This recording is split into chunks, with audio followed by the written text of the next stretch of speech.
Hi friends, welcome to IAS APSC TSPS lectures. So test సిరీస్లో question number 6ని ఈ వీడియోలో మనం డిస్కస్ చేయబోతున్నాం.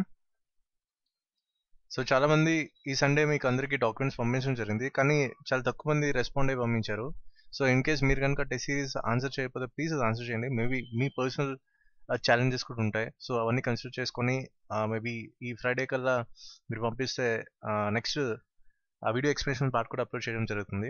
సో ఆ రీజన్ కోసం నేను ఇంకా వెయిట్ చేస్తున్నాను. ఎక్కువ మంది పంపిస్తే కొంచెం కాంపిటేటివ్ అనాలిసిస్ అనేది మనకి దొరుకుతుంది. సో అదొక మెయిన్ రీజన్ ఇంకా వీడియోస్ ఇంకా అప్లోడ్ చేయకపోవడానికి. నెక్స్ట్ ఇంకోటి అంటే క్వశ్చన్స్ 10 నుంచి 5కి డిక్రీస్ చేయడం జరిగింది historical background of Indian constitution. ఎందుకంటే ఒకే ఒక రీజన్. సో ఇప్పుడు మీరు హిస్టరీ చూస్తే అదొక డిఫరెంట్ టైప్ ఆఫ్ అప్రోచ్లో వెళ్తున్నాం.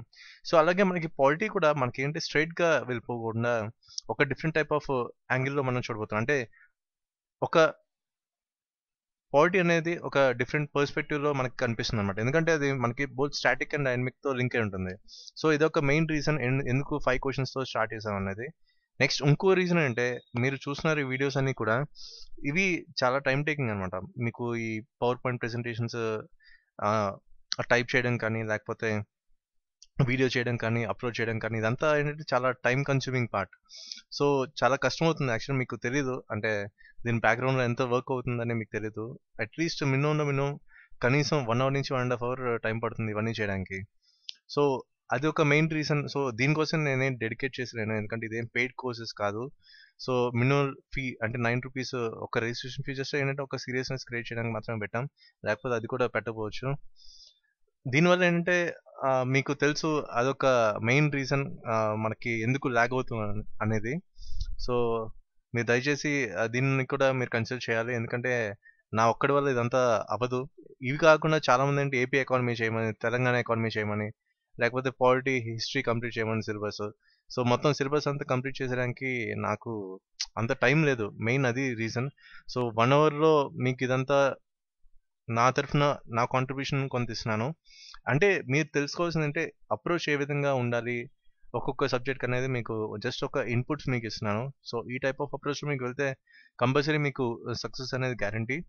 ఇంకా ఫ్యూచర్లో ఏంటంటే కొన్ని ఫోకస్ ఏరియాస్ ఉంటాయి. ఇప్పుడు ఫర్ ఎగ్జాంపుల్ మీకు హిస్టారికల్ బ్యాక్గ్రౌండ్ ఏంటంటే ఒక చిన్న మ్యాప్ లాగా, కాన్సెప్ట్ మ్యాప్ లాగా మీకు చూపించి ఫోకస్ ఏరియాస్ అనేవి మీకు చెప్పాను. సో అలాగే మీకు ఆ డాక్యుమెంట్లో కూడా లాస్ట్లో ఫోకస్ ఏరియాని ఇచ్చాను. సో దీనివల్ల ఏంటంటే ప్రతి ఆ టాపిక్ వైజ్ మనకేంటే ఎక్కడ ఎగ్జామినర్కి ఎక్కువ క్వశ్చన్స్ రావడానికి మనకి ఛాన్సెస్ ఉన్నాయి, అక్కడ ఆ ఏరియాని మనం ఎక్కువ ఫోకస్ చేయాలన్నమాట. సో అదొక main reason. Next topic wise మనం వెళ్తుంటే అంటే డిఫరెంట్ వ్యూస్ అనేది మనకు దొరుకుతాయి. ఫర్ ఎగ్జాంపుల్ మీకు ఏంటి ఇన్స్ట్రక్షన్స్ ఇచ్చినట్టు దాంట్లో ఏంటి అందరూ బాగా ఇస్తున్నారు, రీజనింగ్స్ అనేది బాగా ఇస్తున్నారు, కాబట్టి అన్ని ఫ్యాక్చువల్గా ఉన్నాయి. సో బేసిక్ నాలెడ్జ్ అనేది కంపల్సరీ. సో బేసిక్స్ అనేవి ఉండడం కంపల్సరీ. సో దాంతోపాటు కొంచెం అనాలిసిస్ యాడ్ చేసుకుంటే మీకు గ్రూప్ 1కి ఈజీ అవుతుంది. సో ఎందుకంటే for example historical background of Indian constitution చూసుకుంటే మనకి గ్రూప్ 1 మెయిన్స్లో కూడా మనకు కనిపిస్తుంది, మేకింగ్ ఆఫ్ కాన్స్టిట్యూషన్ కానీ అంతా. సో ఇదొక మెయిన్ రీజన్. గ్రూప్ 1 వాళ్ళకి ఈ అనాలిసిస్ పార్ట్ కొంచెం యాడ్ చేసుకుంటే ఫ్యాక్ట్స్ విత్ అనాలిసిస్ అనేది మీకు డెఫినెట్గా మీకు హెల్ప్ అవుతుంది. సపోజ్ మనకు ఫ్యాక్ట్ ఉందంటే దాన్ని సపోర్టింగ్ స్టేట్మెంట్స్ ఇవ్వాలి. అదే యాక్చువల్ ఆన్సర్ రైటింగ్లో ప్రొసీజర్. సో ఫస్ట్ ఫ్యాక్ట్ ఇచ్చాను, దాన్ని సపోర్టింగ్ ఏంటి బ్యాక్గ్రౌండ్ అనేది ఇవ్వాలన్నమాట. అది ఎలా ఫ్యాక్ట్ అయింది దానికి సపోర్టింగ్ స్టేట్మెంట్స్ మనం ఇస్తే ఫ్యాక్ట్ విత్ అనాలిసిస్ అనేది కంప్లీట్గా ఎక్కువ మార్క్స్ రావడానికి అవకాశం ఉంటుంది. సో అదొక answer writing tip group 1 mains ఎవరైతే రాస్తున్నారో. సో గ్రూప్ 1 మెయిన్స్ ఆన్సర్ రైటింగ్కి సెపరేట్ స్ట్రాటజీస్ ఉన్నాయి, అవి కూడా మీకు షేర్ చేస్తాను. కానీ ఈ విషయాలు మాత్రం మీరు కన్సిడర్ చేసుకోవాలి. నెక్స్ట్ ఇంకో ఇంపార్టెంట్ థింగ్ ఏంటంటే నెక్స్ట్ 2 months అంటే దగ్గర ఆగస్ట్ 7th వరకు నేను వీడియోస్ ఏం చేయడానికి నాకు అవకాశం లేదండి. ఎందుకంటే దీంతో పాటు నాకు హెల్త్ ఛాలెంజెస్ కూడా స్టార్ట్ అయ్యాయి. నెక్ పెయిన్ స్టార్ట్ అయింది, బ్యాక్ పెయిన్ స్టార్ట్ అయింది. అది కూడా స్లీపింగ్ అవర్స్ కూడా నాకు తక్కువ, ఎందుకంటే ఒక పక్క జాబ్, ఇంకో పక్క ప్రిపరేషన్, ఇంకో పక్క వీడియోస్, ఇవన్నీ అంటే మల్టిపుల్ థింగ్స్ని హ్యాండిల్ చేయడం కూడా నాకు కొంచెం వీలు కావట్లేదు. సో ఒక 2 months బ్రేక్ అయితే ఇవ్వడం జరుగుతుంది. టెస్ట్ సిరీస్ మాత్రం ఆపట్లేదు, టెస్ట్ సిరీస్ అనేది కంటిన్యూ చేస్తాను. కాకపోతే క్వశ్చన్స్ లెవెల్ అనేది తగ్గించేస్తాను, ఒక 5 క్వశ్చన్స్ వరకు చేస్తాను. తర్వాత మళ్ళీ పికప్ చేసుకుందాం, ఎందుకంటే అప్పుడు టైం ఫ్రేమ్ ఎక్కువ ఉంటుంది కాబట్టి మన చేతిలో. సో ఈలోపు మీకు ఈ టెస్ట్ సిరీస్ అనేది కంటిన్యూ చేయడం అవుతుంది. సో ఇది ఒక ఇంపార్టెంట్ నోటిఫికేషన్ మీకు ఇస్తున్నాను. సో దయచేసి అర్థం చేసుకోండి, ఎందుకంటే నేను కూడా సర్వే అవ్వాలి, ఎందుకంటే నాకు కూడా నా గోల్ కూడా ఇంపార్టెంట్. సో నాకు తెలిసిన నాలెడ్జ్ ఏదో మీకు కొంత కాంట్రిబ్యూట్ చేస్తున్నాను. అది మీకు హెల్ప్ అవుతుందో లేదో నాకైతే అర్థం కావట్లేదు. సో కొంతమందికి అయితే బాగా హెల్ప్ అవుతుంది, అది మాత్రం నేను చూస్తున్నాను. టెస్ట్ సిరీస్ ఎలా అయితే ఆన్సర్ చేస్తున్నారో ఆ వే ఆఫ్ అప్రోచ్ అనేది నాకు అర్థమవుతుంది. సో 50% మందికి హెల్ప్ అవుతుంది, 50% వరకు హెల్ప్ అవుతుంది నాకు అర్థమవుతుంది క్లియర్గా. ఏదైతే బేసిక్ ఐడియా నేను ఒక కంక్లూషన్కి వచ్చింది. ఎందుకంటే చాలామంది దగ్గర ఒక 216 అనుకుంటా రిజిస్టర్ అయ్యారు, కానీ డాక్యుమెంట్స్ పంపించేది ఎంతమంది? Not even 10%. సో 21 మంది కూడా పంపించలేదు. అంటే ఇక్కడ సీరియస్నెస్ ఎంతమంది ఉందో మనకు అర్థమవుతుంది. మీకు ఎప్పుడో చెప్పాను, కాంపిటీషన్ అనేది ఎప్పుడు 10% మధ్య ఉంటుంది, మిగతా 90% అంతా మనకు అసలు కాంపిటీషనే కాదు. సో ఇది ఒక మెయిన్ ఇన్పుట్ మీకు ఇప్పుడే స్టార్ట్ అయింది. సో మెయిన్గా మీకు కాంపిటీషన్ ఎంత అంటే పర్ఫెక్ట్ కాంపిటీషన్ 10%. సో ఈ 10%లోనే మీరు ఉండాలని నేను కోరుకుంటున్నాను. So that's it for the tips.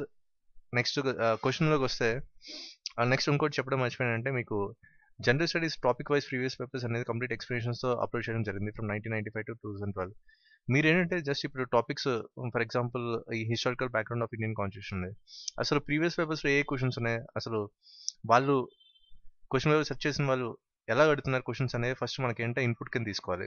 So దీని ప్రకారం ప్రెసెంట్ ట్రెండ్కి తగినట్టు క్వశ్చన్స్ ఏ విధంగా రావచ్చు అనే ఒక పాయింట్లో మనం ఆలోచించి ఎక్కువ ఫోకస్ చేయాలన్నమాట. సో ఇదంతా ఏంటంటే ప్రీవియస్ పేపర్స్ అనేది ఒక ఐడియా, ఒక రైట్ ఇన్పుట్ కోసం, క్వశ్చన్స్ ఏ విధంగా వస్తాయని తెలుసుకోవడం కోసం. సో అక్కడి నుంచి మనం ఏంటి ఎలాంటి క్వశ్చన్స్ రావచ్చని మనం కొంచెం ఒక బ్రెయిన్ స్టార్మింగ్ ఐడియాస్ క్రియేట్ చేసుకుంటే సరిపోతుంది. సో ఈ డాక్యుమెంట్ మీరు ఇక్కడ ఈ లింక్ నుంచి మీరు డౌన్లోడ్ చేసుకోవచ్చు. సో క్వశ్చన్లోకి వస్తే ఫస్ట్ ఆఫ్ ఆల్ మనకి ఏంటి హరప్పన్ సివిలైజేషన్, క్వశ్చన్ నెంబర్ 6 ఇది. సో ఇక్కడ మన ఫోకస్ కీవర్డ్ అంటే మెయిన్లీ కాన్సన్ట్రేటెడ్. సో ఇక్కడ ఏంటంటే మెయిన్లీ కాన్సన్ట్రేటెడ్. సో ఇది మన ఫోకస్ ఏరియా. సో ఇక్కడ మనకి 4 ఆప్షన్స్ ఉన్నాయి, కానీ దీని రైట్ ఆప్షన్ అంటే మనకి పంజాబ్, రాజస్థాన్, గుజరాత్. సో మీకు ఆల్రెడీ జియోగ్రఫికల్ ఎక్స్టెంట్ అనేది మీకు చూపించడం జరిగింది చాలాసార్లు. సో జియోగ్రఫికల్ ఎక్స్టెంట్ చూసుకుంటే మీరు చూసుకుంటే ఈ Punjab area, next Rajasthan area, అలాగే గుజరాత్ ఏరియా ఎక్కువ ఫోకస్ చేయబడింది అకార్డింగ్ టు ఆప్షన్స్ అనమాట. అయితే మిగతా ఆప్షన్స్ చూసుకుంటే యూపీ అనేది ఓన్లీ వెస్ట్రన్ యూపీ వరకు ఉంది, ఢిల్లీ అయితే మనకి లేదు అసలు ఆప్షన్లో. హర్యానా కొంచెం పార్ట్ వరకు ఉంది, యూపీ అనేది ఓన్లీ వెస్ట్రన్ యూపీ ఉంది కాబట్టి మనకి ఇది ఆన్సర్ కాదు. సో మనకి రైట్ ఆన్సర్ అంటే పంజాబ్, రాజస్థాన్, గుజరాత్. సో ఇది మెయిన్ ఆన్సర్. సో ఒక్కొక్క ఆప్షన్ మనం ఎక్స్ప్లోర్ చేసుకుంటూ వెళ్దాం.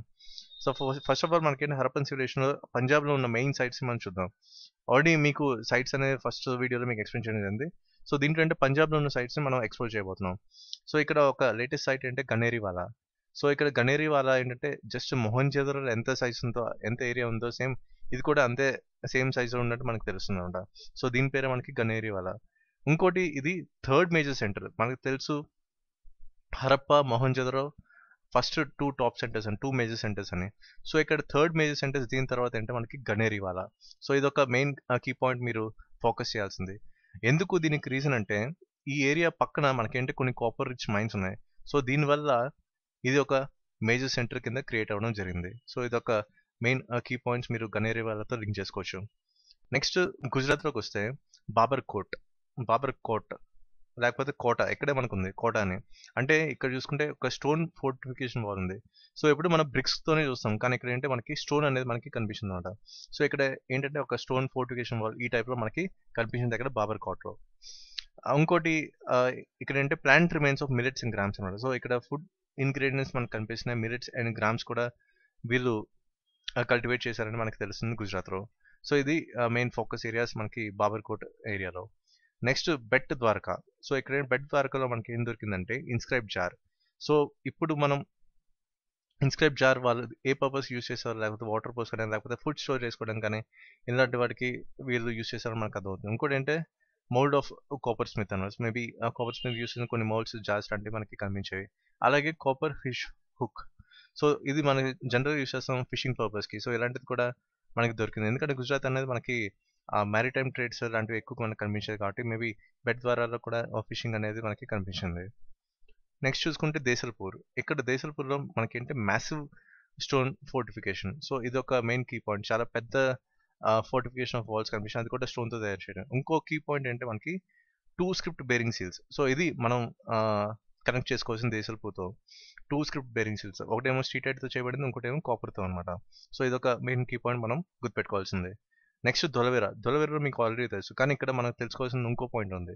ఇక్కడ ఏంటో ఒక ఫిగర్ ఆఫ్ చారెట్ ఉంది, దానికి 2 బుల్లెట్స్ టై చేసి ఉన్నాయి, అదేంటో ఒక నూడ్ హ్యూమన్ బీయింగ్ నడిపిస్తున్నట్టు మనకి ఒక ఎవిడెన్స్ అనేది ఉంది. నెక్స్ట్ ఇంకోటి ఏంటి ఇక్కడ వాటర్ హార్వెస్టింగ్ అండ్ రిజర్వాయర్స్ అనమాట. సో ఇక్కడ చూసుకుంటే వాటర్ రిజర్వాయర్స్ కూడా మనకి ఎక్కువ కనిపిస్తున్నాయి, అంటే డ్యామ్స్ లాంటి కన్స్ట్రక్షన్స్ కూడా మనకు కనిపించినాయి. సో వాటర్ హార్వెస్టింగ్ కూడా ఎక్కువ ఇంపార్టెన్స్ ఇచ్చేవాళ్ళు. ఇంకోటి కన్స్ట్రక్షన్స్కి ఇక్కడ రాక్స్ యూస్ చేసేవాళ్ళు. సో ఇదొకటి మనకి ఒక డిఫరెంట్ ఆస్పెక్ట్ మనకి దొలవేరాలో కనిపిస్తుంది. సో ఇక్కడ ఏంటంటే రాక్స్ కూడా యూస్ చేయడం జరిగింది మన కన్స్ట్రక్షన్ యాక్టివిటీస్కి. నెక్స్ట్ ఘోలాధారో ఇక్కడ ఏంటంటే మనకి షెల్ బ్యాంగిల్స్ సరిగ్గా ప్రొడక్షన్ కూడా జరిగింది. అలాగే కొన్ని బీడ్ కూడా మనకు కనిపించింది. ఎందుకంటే చుట్టూరా ఉండే బీడ్ మేకింగ్ ఫ్యాక్టరీస్ కూడా ఎక్కువ మనకు కనిపించిన ఆ టైప్లో. సో ఇక్కడ కూడా మనకి ఏంటంటే సెమీ ప్రెషియస్ బీడ్స్ కూడా మనకి ఎవిడెన్స్ కింద దొరికినాయి. ఇంకోటి ఇక్కడ కిరాసారా. సో ఇక్కడ మనం ఎక్కువ ఫోకస్ చేయాలి. ఎందుకంటే కిరాసారాలో మనకి ఒక వేర్ హౌస్ లాగా కనిపించింది. సో యాక్చువల్లీ మనకు తెలుసు వేర్ హౌస్ ఎలా ఉంటుందో. సో ఇక్కడ చూసుకుంటే మొత్తం ఒక ఇండస్ట్రియల్ యాక్టివిటీ లాగా మనకు కనిపిస్తుంది అనమాట.